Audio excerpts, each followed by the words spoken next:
Assalamualaikum warahmatullahi wabarakatuh. Perkenalkan, nama saya Nurul Alfiatul Mauna, NIM 41, dan teman saya Yustika Noviasari, NIM 63. Di sini kami akan memaparkan perancang pabrik karbonisasi batu bara Smikokas dengan metode byproduct pada kapasitas 960.000 ton per tahun dengan pembimbing Ibu Malahayati Nasution, STMT. Untuk outline pada kali ini yaitu mengenai pendahuluan, pemilihan proses, dasar perancangan, neraca massa dan neraca energi, spesifikasi peralatan, sistem pengolahan limbah, spesifikasi instrumentasi, tata letak pabrik, struktur organisasi, dan analisis ekonomi. Yang pertama yaitu pendahuluan mengenai latar belakang, penggunaan produk, analisis pasar, dan analisis keuntungan. Seperti yang kita ketahui bahwa Indonesia merupakan negara berkembang yang sedang melakukan pembangunan dalam segala sektor, termasuk dalam sektor industri. Yang kita ketahui bahwa jumlah batu bara di Indonesia lebih tinggi dibandingkan dengan jumlah minyak bumi. Industri Smikokas di dalam negeri ini didirikan karena batu bara yang tersedia di Indonesia dengan jumlah yang cukup banyak, akan tetapi jumlah impor Smikokas dalam negeri lebih tinggi dibandingkan dengan jumlah ekspor. Sehingga dapat dipastikan bahwa kebutuhan Smikokas dalam setiap tahunnya itu semakin meningkat, sehingga pendirian pabrik Smikokas menjadi salah satu peluang yang cukup besar untuk kemajuan industri dalam negeri. Data sumber daya dan cadangan batu bara di Indonesia di 6 titik yaitu Kalimantan, Sumatera, Papua, Sulawesi, Jawa, dan juga Maluku. Selanjutnya yaitu data kebutuhan Smikokas.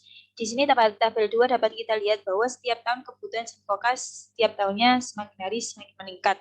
Untuk data tabel ketiga yaitu data ekspor dan ekspor Smikokas, di mana pada data impor ini setiap tahunnya semakin meningkat serta jumlah impornya lebih tinggi dibandingkan dengan data ekspor.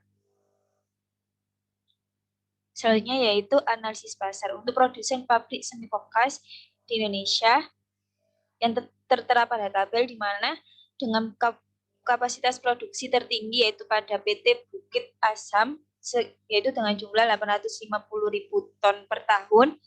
Yang terrendah yaitu PT Mega Energi Katulistiwa yaitu sebesar 600.000 ton per tahun. Sehingga dapat diketahui total produksi pabrik Smikokas di Indonesia yaitu 2.858.000 ton per tahun.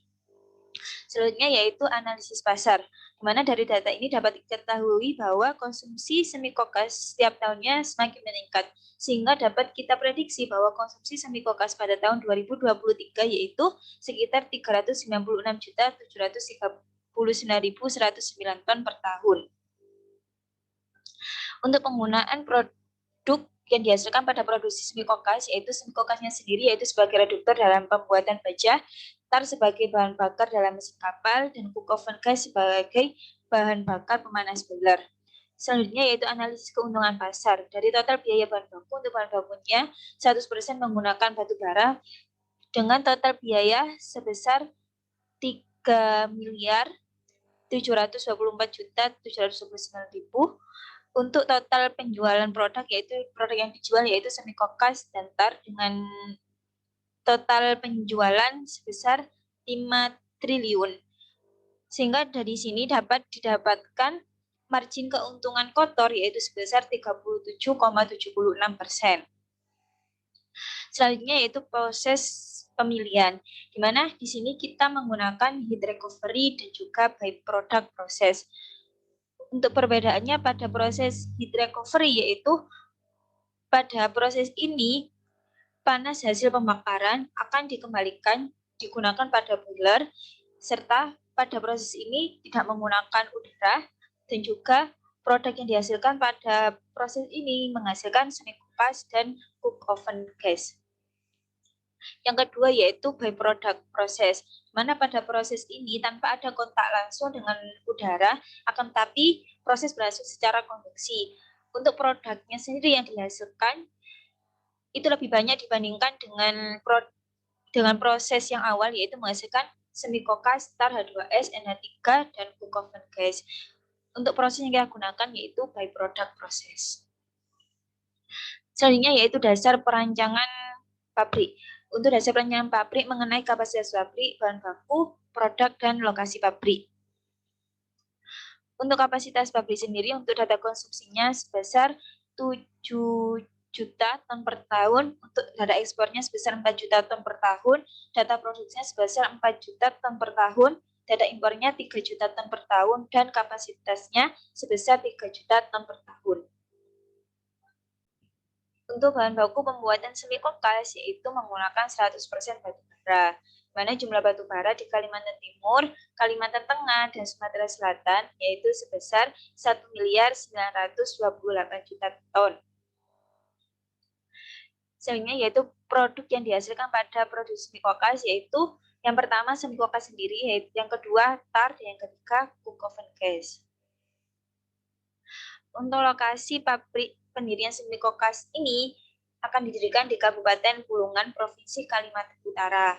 Mengapa memilih lokasi ini? Karena dekat dengan tambang batu bara. Selanjutnya yaitu proses flow diagram, di mana batu bara dari kuda yang berukuran 20-30 cm dimasukkan ke gyratory crusher untuk proses pengecilan. Selanjutnya dimasukkan ke rotary dryer untuk pengurangan kadar air. Selanjutnya yaitu dimasukkan ke jaw crusher untuk proses pengkecilan kembali. Selanjutnya dimasukkan ke double roll mixer untuk proses pencampuran antara batu bara dengan tar. Selanjutnya dimasukkan ke double roll briquetting untuk proses pembriketan dengan ukuran 3-5 cm. Selanjutnya dimasukkan ke cook oven battery untuk proses karbonisasi. Selanjutnya dimasukkan ke spray quenching untuk proses pendinginan agar semikokas tidak terbakar. Selanjutnya dimasukkan ke screening untuk seleksi ukuran, yaitu semikokas dengan ukuran upper size dan under size. Selanjutnya yaitu neraca massa dan neraca energi. Yang pertama yaitu neraca massa pada belt conveyor. Untuk total inlet dan outlet yaitu sebesar 314.835 kg per jam. Selanjutnya yaitu gyratory crusher, di mana total inlet dan outlet sebesar 314.835 kg per jam. Selanjutnya yaitu belt conveyor, yaitu dengan total yang sama, yaitu sebesar 314.000 kg per jam. Selanjutnya yaitu rotary dryer dengan total inlet dan outlet sebesar 330.784 kg per jam.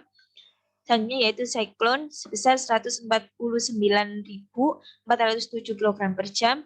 Selanjutnya yaitu black jaw crusher yaitu sebesar 248.106 kg per jam.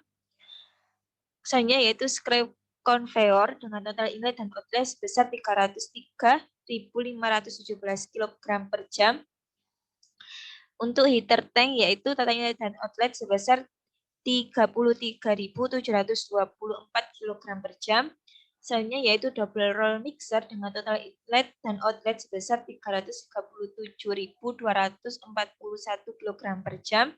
Selanjutnya yaitu scrape conveyor yaitu total inlet dan outlet sebesar 337.241 kg per jam. Kemudian yaitu double roll briquette yaitu total inlet dan outlet sebesar 337.241 kg per jam. Selanjutnya yaitu bucket elevator dengan total inlet dan outlet sebesar 337.241 kg per jam. Selanjutnya yaitu untuk neraca massa cook oven battery yaitu dengan total inlet dan outlet sebesar 222.132 kg per jam. Selanjutnya untuk spray quenching yaitu sebesar 121.212 kg per jam. Untuk belt conveyor sendiri, total inlet dan outlet sebesar 121.212 kg per jam. Untuk screening, yaitu dengan total inlet dan outlet sebesar 121.212 kg per jam. Untuk tar scrubber, untuk total inlet dan outlet sebesar 315.860 kg per jam. Selanjutnya yaitu decanter dengan total inlet dan outlet sebesar 87.441 kg per jam.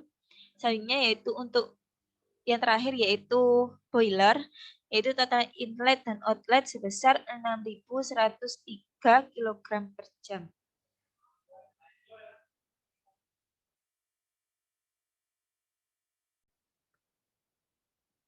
Selanjutnya yaitu neraca energi. Yang pertama neraca energi pada rotary dryer. Di sini total inlet dan outlet sebesar 22 juta sekian kilojoule per jam. Selanjutnya yaitu neraca energi pada spray cleanser dengan total inlet dan outlet sebesar 1 miliar sekian kilojoule per jam. Lalu ada neraca energi pada cook oven baterai dengan total inlet dan outlet sebesar 1 miliar sekian kilojoule per jam. Lalu berikut tabel neraca energi heater tank dengan total inlet dan outlet sebesar 51.000 kilojoule per jam. Lalu tabel ini merupakan tabel neraca energi tar scrubber di mana total inlet dan outlet sebesar 1 miliar sekian kilojoule per jam. Selanjutnya spesifikasi peralatan terdiri dari unit reaktor, unit penukar panas, unit pengalian bahan, kemudian ada spesifikasi pipa dan juga utilitas. Spesifikasi reaktor yang digunakan pada pabrik semikokas ini yaitu dengan tipe top charging cook oven atau cook oven baterai dengan kode R160 dengan kapasitas 115.000 ton per jam. Kemudian spesifikasi unit pemisahan. Yang pertama, spesifikasi rotary dryer yang berfungsi untuk mengeringkan batu bara hingga kadar airnya sekitar 8%. Jenis rotary dryer yang digunakan yaitu direct heat rotary dryer dengan kapasitas 314.000 kg per jam. Selanjutnya ada alat screening dengan kode S172 dengan jenis ayakan atau tipe yang digunakan square and slightly rectangular openings dengan kapasitas 440 ton per jam. Satunya yaitu giratory crusher dengan kapasitas 400 ton per jam. Selanjutnya yaitu alat jaw crusher dengan tipe black jaw crusher dengan kapasitas 32 hingga 50 ton per jam. Lalu berikut merupakan spesifikasi alat tar scrubber dengan fungsi memisahkan tar yang berbentuk gas dari cook oven gas. Kemudian cyclone dengan kapasitas 28.000 kg per jam untuk memisahkan debu dari rotary dryer. Kemudian berikut merupakan spesifikasi alat decanter dengan rate tar sebesar 60.000 kg per jam dan rate air sebesar 120.000 kg per jam. Selanjutnya yaitu spesifikasi alat double roll mixer dengan fungsi mencampur batu bara dengan tar untuk membentuk granul dengan kapasitas 2.572 feet kubik. Kemudian double roll briquetting yang berfungsi untuk membuat briket batu bara sehingga ukurannya ideal untuk dikarbonisasi. Kapasitas double roll briquet yaitu 50 ton per jam. Lalu spesifikasi unit penukar panas. Ada alat spray cleanser, tipenya spray cleansing dengan kapasitas 121.212 kg per batch. Selanjutnya, spesifikasi unit pengalian bahan, yaitu yang pertama ada pompa. Pompa yang digunakan ada 6 dengan kode L. Untuk tipe pompa yang digunakan adalah sentrifugal. Lalu berikut merupakan spesifikasi kompresor kode G124A atau B. Untuk tipe kompresor yang digunakan yaitu axial flow kompresor yang berfungsi menghasilkan suplai udara untuk oven pada rotary dryer. Selanjutnya yaitu spesifikasi belt conveyor. Jenis yang digunakan adalah curug belt conveyor yang berfungsi mengalirkan bahan baku batu bara menuju giratory crusher. Kemudian bucket elevator yang berfungsi mengangkut briquet dari double roll mixer ke cook oven baterai. Untuk kapasitas bucket elevator yaitu 130 ton per jam. Berikut merupakan spesifikasi pipa yang digunakan. Untuk idenya Ada 4, ada 5, dan juga ada 2 in. Untuk spesifikasi screw conveyor, fungsinya untuk mengangkut selari batu bara dan tar dari jauh kerasa menuju mixer. Untuk tipe yang digunakan yaitu plain spouts. Selanjutnya, spesifikasi unit penyimpanan. Penyimpanannya ada 2, ada storage batu bara dan juga storage semi-coke. Bentuknya seperti gudang, yaitu fungsinya untuk yang storage batu bara menyimpan batu bara, kemudian storage semi-coke berfungsi sebagai tempat penampungan produk semi-kokas. Masing-masing memiliki panjang 32,5 meter, tinggi 10 meter, lebar 32,5 meter, dan juga dinding yang tebalnya 0,1 meter. Untuk utilitas ada air, steam, udara, dan juga listrik. Untuk sistem distribusi listrik, kami mengambil air dari sungai kanan, kemudian dialirkan menuju tangki penampung, kemudian dibagi untuk air demineralisasi dan juga keperluan umum dan sanitasi. Nah, untuk kebutuhan air sendiri, air proses dipakai untuk boiler, air sanitasi untuk untuk karyawan, laboratorium, pemadam kebakaran, sehingga total kebutuhan air yaitu 1.472,4 meter kubik per hari. Selanjutnya yaitu spesifikasi tangki air sanitasi berfungsi untuk menampung air bersih dan tempat menambahkan desinfektan. Untuk bentuknya yaitu silinder. Untuk boiler, fungsinya menghasilkan uap untuk keperluan air proses. Tipe yang digunakan yaitu fire tube boiler dengan kapasitas 39.000 BTU per jam. Selanjutnya yaitu spesifikasi kompresor. Fungsinya menghasilkan suplai udara untuk umpan pada rotary dryer. Jenis yang digunakan yaitu kompresor axial flow single stage. Untuk kebutuhan listrik dibagi menjadi 2, untuk keperluan penerangan dan juga untuk keperluan proses. Kebutuhan listrik untuk penerangan totalnya 11.960 watt, sedangkan kebutuhan listrik untuk proses totalnya 1.276,9 kW. Berikutnya yaitu spesifikasi pengolahan limbah.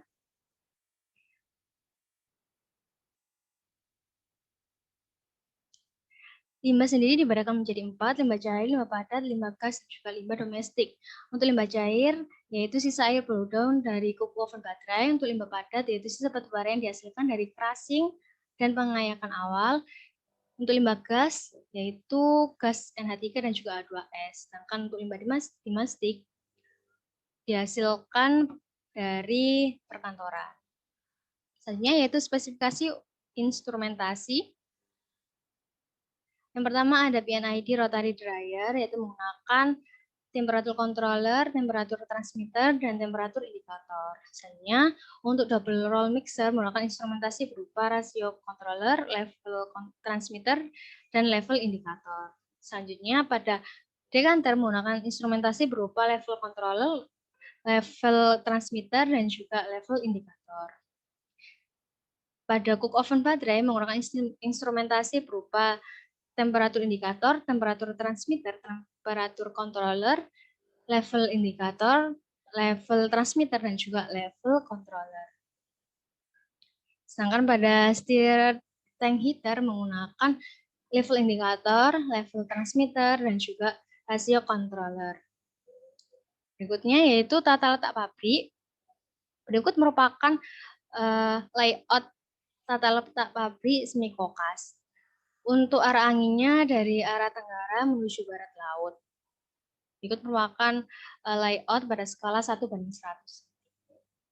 Selanjutnya, untuk area proses ditampilkan pada gambar berikut. Lalu struktur organisasi dimulai dari pemegang saham, dewan komisaris, direktur utama yang dibantu dengan sekretaris perusahaan, kemudian ada direktur yang dibagi menjadi 2, kepala bagian, kepala seksi, supervisor, dan juga karyawan. Selanjutnya yaitu analisis ekonomi. Yang pertama, fixed capital investment pada pabrik ini yaitu 969 miliar sekian, dan working capital investment sebesar 25 miliar sekian, dan juga didapatkan total capital investment sebesar 190 miliar sekian. Nah, untuk total production cost terbagi menjadi 3, biaya produksi langsung, fixed cost, dan general expenses. Untuk biaya produksi langsung sebesar 4 triliun sekian, fixed cost sebesar 9 miliar sekian, dan juga general expenses sebesar 17 miliar sekian. Nah, sehingga saat dilakukan perhitungan diperoleh BIP sebesar 68%, artinya perusahaan akan mendapatkan keuntungan apabila pabrik berjalan dengan 68% dari total kapasitas produksi. Selanjutnya diperoleh rate on investment sebelum pajak sebesar 67% dan sesudah pajak sebesar 47%. Untuk internal rate of return sebesar 59,13%. Untuk payout time sebelum pajak sebesar 1,45 tahun dan setelah pajak sebesar 2,05 tahun. Sehingga dapat diperoleh tabel CNPV yaitu antara nilai CNPV dan juga tahun. Pada tabel ini dapat dilihat apabila payback period pada tahun 1,1 yang dapat dilihat pada titik yang berada pada garis bawah, yaitu 1,1 tahun. Demikian dapat kami sampaikan, kurang lebihnya mohon maaf. Terima kasih. Wassalamualaikum warahmatullahi wabarakatuh.